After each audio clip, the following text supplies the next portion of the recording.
Hello, good afternoon, everyone watching and listening to me right now. We certainly want to apologize for coming late. It was due to some technical issues we had.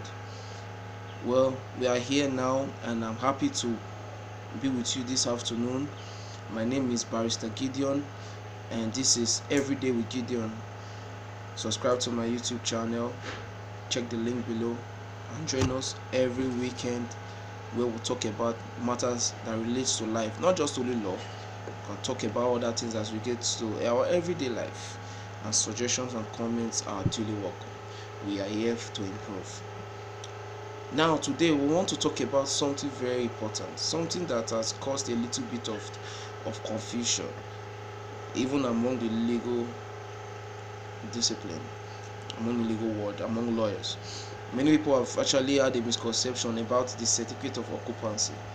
What is legality of certificate of occupancy, also known as C of O?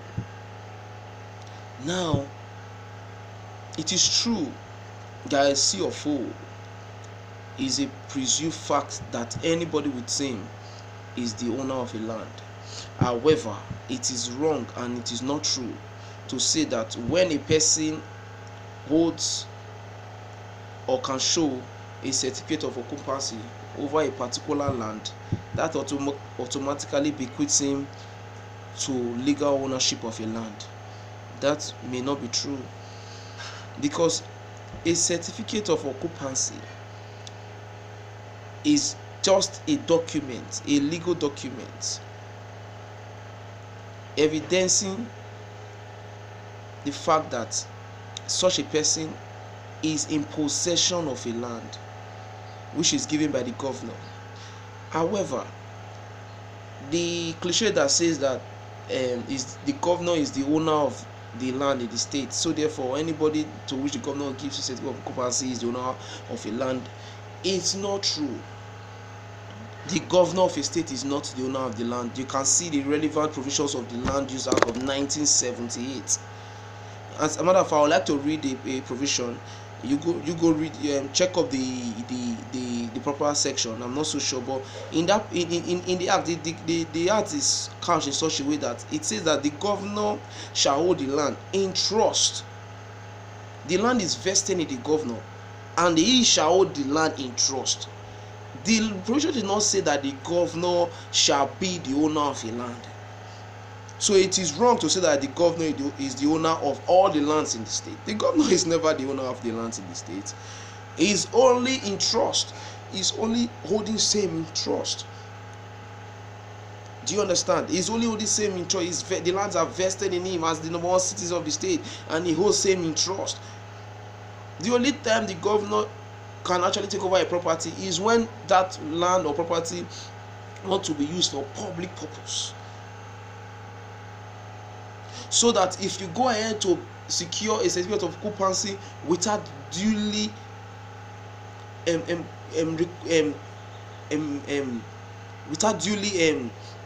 getting the land from the rightful owner, without duly either purchasing or same is gifted to you or same is bequeathed to you, without you duly following the due process, without you showing indeed that land is your land, you showing in court or anywhere that you have a certificate of occupancy over a defective title can never cure a defective title.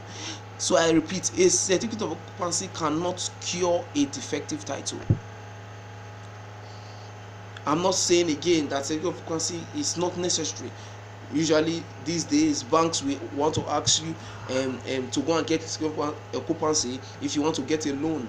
These are one of the collaterals they would like to ask you. So, but that does not mean that it is an authentic evidence to show that you are the owner of the land. Your title must be traced from a proper source. Either you purchased it from a rightful owner, or if the land was gifted to you by your forefathers, or whatever legal means you got your land. That is what the law requires. So that if you are coming to court with a deed of transfer and you are not showing a certificate of occupancy, the other party cannot say that you don't have a certificate of occupancy over the land, so therefore the court should award him the land. No, the court will look away from a certificate of occupancy. Certificate of occupancy can just be said to be a mere surplusage to you being an authentic owner of a land. It's just like you saying that you own a land and you want to put it in a proper form to show that indeed the governor also allowed you to occupy that land for a period of 99 years. That is what the provision of the law is saying, that you are in occupation of the land, so that when you see, in for example in my state, when you go through the street, you see na who get certificate of occupancy na get land. That is misleading. If you own a certificate of occupancy and your title is wrong, I repeat, your certificate of occupancy cannot cure that defective title. There are several judgments that have been given by the court that have struck out certificate of occupancy and adjourned same as a mere piece of paper. The courts have adjourned as a piece of paper, where you come before court to tell court that you have a certificate of occupancy which was given to you by a former governor or an incumbent governor, and that is only what you can show before court, that is how you acquired your title.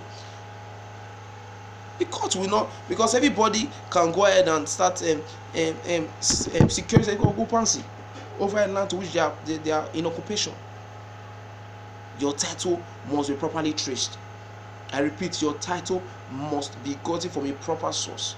The person to which you are securing your title from must issue you a deed of transfer, must issue you a deed of assignment. So I was in court one day, and the man was complaining. I overheard the man complaining outside the court that the governor did not issue him a proper certificate of occupancy. And the question was, even if the governor did not issue a proper certificate of occupancy, or maybe the agents to which the governor delegated that, because the provision allows the governor to delegate him issuing a certificate of occupancy by hand, even if same was not duly given to you, if you can show that your title is authentic, even without a certificate of occupancy, you have a good case. Anybody that wants to contend your title must first of all show that you did not acquire your title from a proper source. So if that person goes about showing certificate of occupancy, don't be worried. In as much as you know you got your title, in as much as you bought that land, in as much as you know that your land was either gotten from maybe by customary means, to maybe your forefather gave it down to your father, and now your father gave it to you. That's how you got your title. It's fine. You can trace it to your lineage. It's fine. Or you can show that your deed is authentic, that the person to who sold to you is the authentic owner of the land. It's fine. If that's the title you can show, it's fine.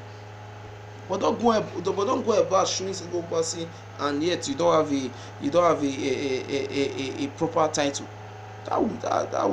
That's just it will be a mere piece of paper. The court will not allow you to parade yourself as the owner.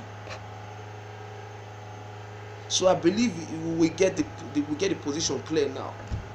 So before you go about securing certificate of occupancy, be very, very sure that your title is original. Be very sure that you acquired your property from a proper source. That is why you must always never forget to engage a lawyer. You must, before you go about taking steps such as securing certificate of occupancy, engage the advice of a legal practitioner. It will guide you aright. I believe this 8 to 10 minutes video today has enlightened you, at least to a reasonable extent, on the application of certificate of occupancy to land. Yes, certificate of occupancy is important, but it's not all there is to acquiring land. Subscribe to my YouTube channel today, and let's continue every day with Gideon. Check the link below and let's talk. Let's contribute. We are open for contributions, advice, and criticism. Thank you. Have a great day.